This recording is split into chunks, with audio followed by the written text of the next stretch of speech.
30 مارچ کو پاکستان سے جدہ پہنچا. 30 مارچ، آج کتنا ہے؟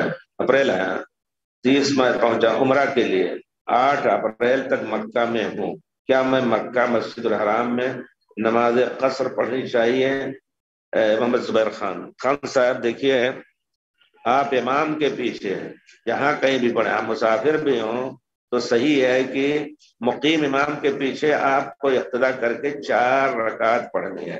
ہاں اگر آپ تنہا پڑھ رہے ہیں تو آپ کو حق ہے کہ آپ اکیلے پڑھیں، جتنے دن بھی، اس کی کوئی مدت نہیں ہے. کچھ لوگ تو کہتے ہیں جب تک باہر رہے گا، لیکن صحیح یعنی ایک احتیاطی فتویٰ حضرت عبداللہ بن عباس کا یہ ہے کہ جو شخص کہیں بھی 4 دن یا اس سے زیادہ رکنا چاہتا تو پہلے ہی دن سے پوری صلات پڑھے اور روزہ بھی رکھے. لیکن اگر وہ 1 دن یہاں رکے، 2 دن یہاں رکے، پھر دوسری جگہ جانا ہے، تو اس طرح مہینہ بھر اگر گزر رہا ہے تو قصر بھی پڑھیں گے اور روزہ بھی نہیں رکھیں گے.